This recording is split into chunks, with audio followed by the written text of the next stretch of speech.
مجھے ایسا لگتا ہے کہ یہ بہت ہی یعنی محفوظ راستہ ہے اس فیصلے کو سائڈ ٹریک کرنے کا، اس فیصلے کو بائی پاس کرنے کا جو سپریم کورٹ کا اپنا فیصلہ ہے، جس کے تحت الیکشن کمیشن کا وہ فیصلہ برقرار رکھا گیا تھا جس میں بلے کا نشان پی ٹی آئی سے واپس لے لیا۔ اچھا، ٹھیک ہے، سپریم کورٹ نے، میرا خیال یہ ہے کہ سپریم کورٹ کے سارے جج مل کے اگر کوئی اتفاق رائے ہو جائے تو وہ یہ کہہ سکتے ہیں کہ جناب دیکھیں جی، ہمارا فیصلہ تو سپریم کورٹ کا یہ تھا، لیکن اس میں الیکشن کمیشن نے غلط انٹرپریٹ کیا ہے، تو لہٰذا ہم سچویشن کو واپس اسی جگہ لے جاتے ہیں جہاں پہ یہ فیصلہ تھا۔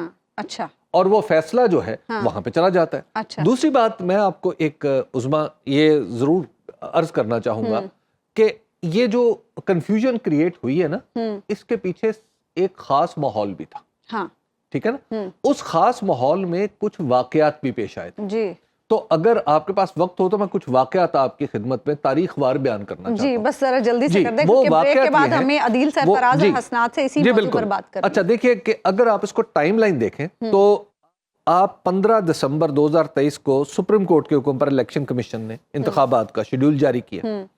22 دسمبر کو یعنی 7 دن بعد پی ٹی آئی کا انٹرا پارٹی الیکشن کالعدم، بلے کا نشان واپس، الیکشن کمیشن کہتا ہے۔ 24 دسمبر عام انتخابات کاغذات نامزدگی جمع کرانے کا وقت ختم ہو گیا۔ 26 دسمبر پشاور ہائی کورٹ نے الیکشن کمیشن کا پی ٹی آئی سے بلے کا نشان واپس لینے کا فیصلہ معطل کر دیا، ٹھیک ہے۔ اس کے بعد 3 جنوری پشاور ہائی کورٹ نے ہی اپنا حکم امتناع واپس لے لیا اور پی ٹی آئی بلے کے نشان سے پھر محروم۔ اچھا جی 8 جنوری پی ٹی آئی کی درخواست سپریم کورٹ میں چلی گئی بلے کے نشان سے متعلق، اور پھر آیا 13 جنوری۔ اچھا پھر آگے 10 جنوری، اچھا 10 جنوری پشاور ہائی کورٹ نے پی ٹی آئی کو بلے کا نشان واپس دے دیا۔ ہاں ٹھیک ہے، تو بڑا اچھا اب آپ ذرا تصور کرتے دیکھتے جائیں کیا ہو رہا ہے۔ 13 جنوری کو اب سپریم کورٹ میں الیکشن کمیشن کی درخواست پہ سماعت کا آغاز ہو گیا۔ اچھا پی ٹی آئی نے اب 13 جنوری کو ہی پی ٹی آئی نے کہا کہ بلے باز کے نشان پہ آپ جمع کرا دے کیونکہ ہم نے پی ٹی آئی نظریاتی سے کوئی ارینجمنٹ کر لی۔ 13 جنوری کو الیکشن کمیشن نے انتخابی نشانات الاٹ کرنے کا وقت جو ہے 5 بجے سے لے کے 12 بجے تک بڑھا دیا اور اس میں 6 بار اضافہ کیا، ٹھیک ہے جی۔ اب 13 جنوری کو ہی ایک اور واقعہ ہوتا ہے جو پلان بی ہے اس پی ٹی آئی کا کہ نظریاتی پہ ہم آئیں گے۔ الیکشن کمیشن کہتا ہے کہ آپ نے تو دھوکہ دیا ہمیں، آپ نے کیونکہ پی ٹی آئی کا جمع کروائے ہیں کاغذات تو اب آپ پی ٹی آئی نظریاتی نہیں جمع کرا سکتے، لہٰذا یہ قانون کی خلاف ورزی ہے۔ اب شعیب شاہین صاحب 13 جنوری کو ہی الیکشن کمیشن چلے جاتے ہیں اور 13 جنوری کو ہی یہیں لاہور پریس کلب میں جناب چیئرمین پاکستان تحریک انصاف نظریاتی آ جاتے ہیں اور وہ کہتے ہیں مجھے تو سمجھ ہی نہیں آ رہی ہمارے ٹکٹ کہاں سے انہوں نے لے لیے، حالانکہ مجھے پتا ہے وہ کیا ہوا تھا مسئلہ، وہ میں آپ کو پھر کسی وقت بتاؤں گا۔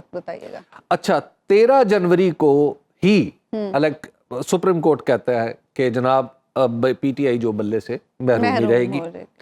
اب 14 جنوری کو نشان الاٹ ہوتے ہیں، ٹھیک ہے، اور بلے کا اب پارٹی کے سارے امیدوار جو ہیں وہ مختلف نشانوں پر چلے جاتے ہیں، کسی کو تھالی، کسی کو۔ دلچسپ بات ہے کہ 16 جنوری کو جو رجسٹرڈ سیاسی جماعتوں کی فہرست ہے اس میں پی ٹی آئی شامل ہوتی ہے اور اس دن ہی الیکشن کمیشن جاری کرتا ہے۔ ٹھیک، اب الیکشن کے بعد کیا ہوتا ہے؟ 18 فروری کو پی ٹی آئی اور سنی اتحاد کے بارے میں یہ عندیہ دیا جاتا ہے کہ پی ٹی آئی سنی اتحاد کے ساتھ مل جائے گی یا اتحاد کر لے گی، اور 19 فروری کو باقاعدہ طور پر یہ اتحاد ہو جاتا ہے۔